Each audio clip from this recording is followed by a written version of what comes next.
My name is Laura Lopez, and I am with the Texas Tech University Ethics Center. I am speaking with Felicia Martin this morning. What type of programming do you provide to prepare student athletes for life after sport? One of the things that the NCAA has within legislation is for every institution to have academic support for student athletes.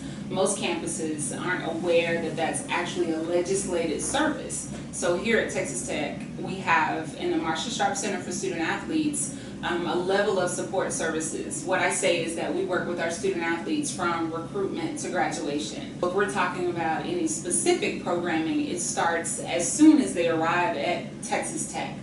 From the official and unofficial recruiting tours of campus and of this center.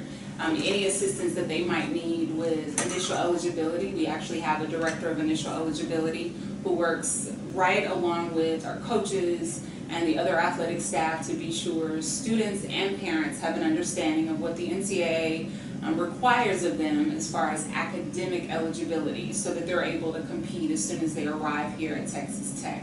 Once they are admitted and officially become Red Raiders, they have full use of the Marcia Sharp Center for Student Athletes. Here at the center, we have an athletic academic advisor that works with each sport, making sure that they get additional academic and eligibility support along with their coaches. Each student also has a major advisor, so within the college, they have a college advisor that works with them. So we tell our students that they have double whammies, Right. One for the major and one for athletics. And that athletic academic advisor works with that student athlete for the duration of their time here at Tech. We have here what we call a learning assistance program. So we have tutorial support.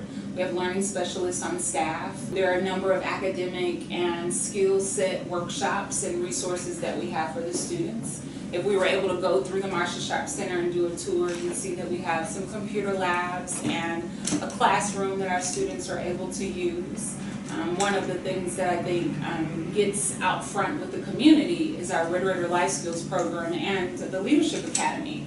That's the additional academic and personal programming that we're able to provide to our student athletes. We want to be sure that in addition to them getting academic support, they're also getting prepared to be citizens and professionals in the world of work. So we do a number of life skills programs, everything from etiquette training to having conversations with professors. We do things along the lines of career services. That was probably one of the bigger programs for this spring, bringing in our partners from over at University Career and some of the campus to do mock interviewing, Right. to do resume workshops, all the different things that we think will better support them once they have their degrees and they're in the world of work. So there are a number of resources and services that we're able to give and modify for our student athletes in addition to what they're able to get through the campus partnerships. You mentioned that they have their major advisor along with an advisor here. Do those two advisors work together if the student has a problem? Absolutely. Those resources are set up specific to the student athlete experience. So the athletic academic advisor is working with the student athlete to be sure that they're hitting NCAA legislated PTD requirements, working with our partners over in the registrar's office who work with certification. The athletic academic advisor is more ingrained in what the student is doing athletically. Reporting as far as coaches, working with recruits, working within this center, again to support NCAA. The college advisor is working with the staff and the student to be sure that they're in degrees, that they're progressing in the way that they need to, that they're in classes that support the degree choices that they're making. Those major advisors are also working with this office to be sure that if you're a baseball student, and we know it's the spring term, that your afternoons are generally not as open. So we have awesome college advisors that are helping and saying, hey, this class won't be available in the spring until 2 o'clock, so you might want to look to take that in the summer or the fall. Those major advisors are also meeting with our certification officer to be sure that the required NCAA PTD paperwork is filled out accurately. They come over and they meet with our staff and give us updates on anything that's happening within that college or the major that our students might need to be aware of. And like every other student, around registration time, they have to meet with that advisor to talk through what their plan is and go through the priority registration rigors. So our students are getting lots and lots of support from campus as well. Can you tell me what the change in legislation means to increase support and benefits to student athletes? Most recently, probably for the past 2 years, the NCAA has been front and center in lots of news. Most of it has been pretty critical, things that folks feel like the NCAA should have been doing, needs to do, the support with student athletes. Without getting into a lot of detail with it, what I will say is that our student athletes now have the opportunity to not just get a scholarship, but get scholarships up to the cost of attendance. So once upon a time, when some of the media opened up this discussion, the public at large, it was about that gap between what our student athletes were receiving with their scholarships and then what else they might need in order to survive as college students or away from home. So I think the cost of attendance is helping with that. I think also there are things within the legislation that will allow us as a university and a department to better support our students with programming. So now if there is anything that is deemed necessary for them to be academically successful, we can help them with the cost of that. So everything from academic supplies to our career workshop, where we're able to help them buy their first suits for interviewing. So the change in the legislation will definitely be an impact, a positive impact for our student athletes. How do the athletes respond to being able to have something like that provided to them, like buying their suits or first outfit? Or really grateful, and what I would say, open to being able to do whatever is necessary so that they get a full experience here at Texas Tech.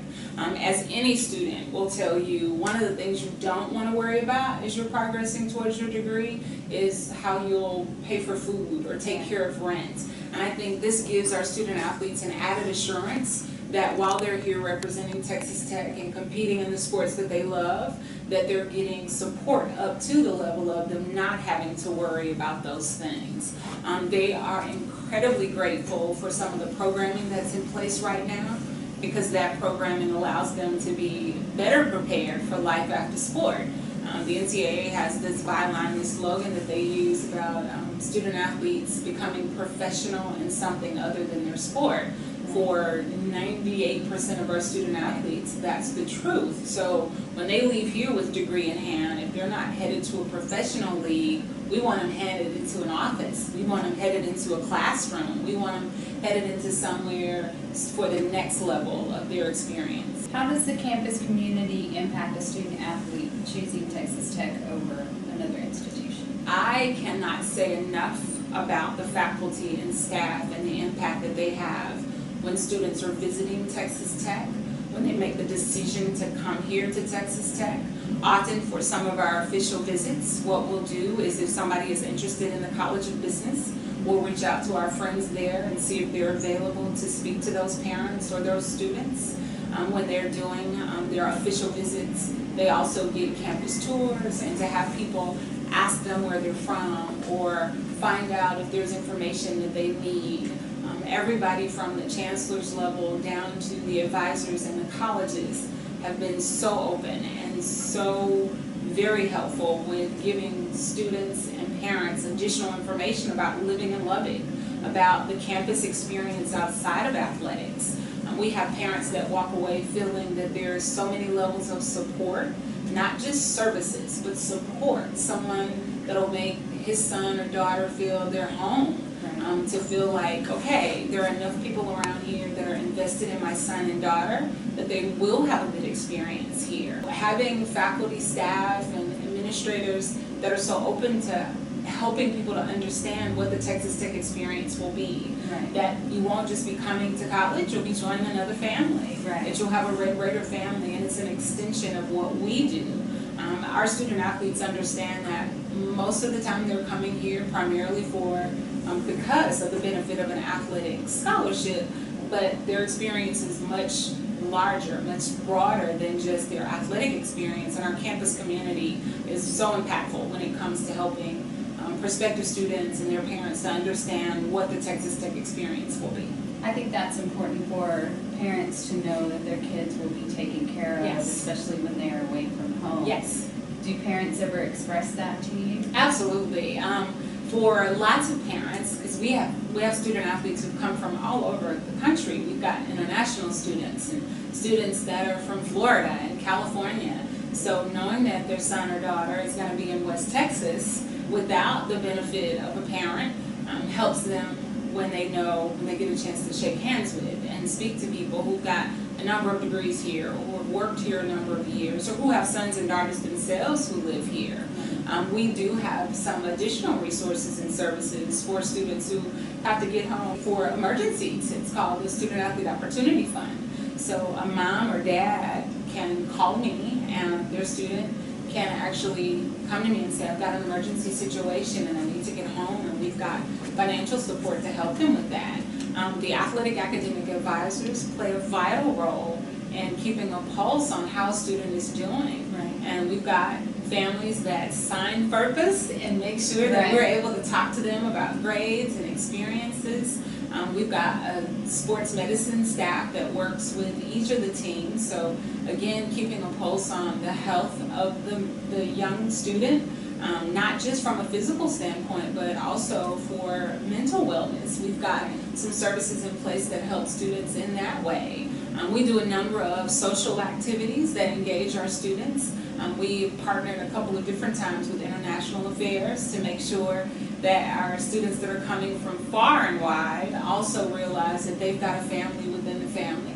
So making sure that there's some interactions within the international student population. There are so many different ways that we try to get them together to be sure that they know that this isn't just all work, but it is some play. We want you to have those really good experiences. And parents love to hear that what we're looking at is a comprehensive experience for their son or daughter. Do you reach out to parents very often, or how do you maintain contact with them, or is that strictly up to the student to do that? It's some of both. We do have some parents that make sure that they have our cell numbers and our emails so that they can check in on their son or daughter. But again, when it comes to FERPA, we want to be sure that they filled out the necessary forms and understand why we wouldn't be able to talk about his grades or her grades.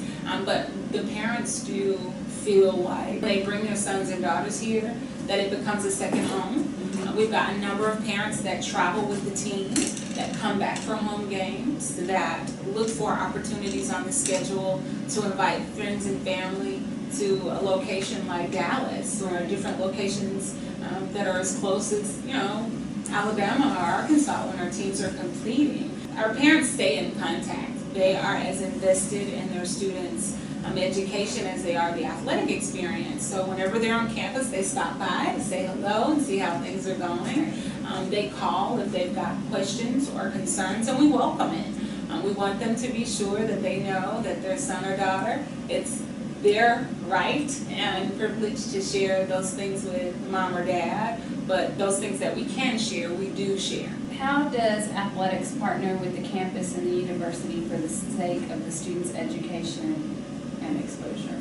Lots and lots of ways. One of the units that's coming to mind for me right now is University Career Services. I mentioned early on that we do some career services, some resources right here for our student athletes, but we don't do that alone. Right. We partner with those units that are already the experts. So Jay Kilo and his staff are phenomenal with helping us brainstorm about programming. They work directly with our Director of Student Athlete Affairs, Chloe Barnes, and they come up with all these innovative ways to make sure that our students are getting those resumes critiqued and doing the mock interviewing and meeting companies. We work, of course, with Campus Life, Dean of Students. We work with the Diversity and Inclusion Office. So lots of the programming, resources, and people that our student athletes are engaging with are outside of this office. We are core, and we help to facilitate some of that engagement. but we want to be sure that our students know that their experience with the Marshall Sharp Center goes hand in hand with their experience with engineering. Right. Or if the College of Business is promoting a program or a mentorship, we want them engaged in that as well.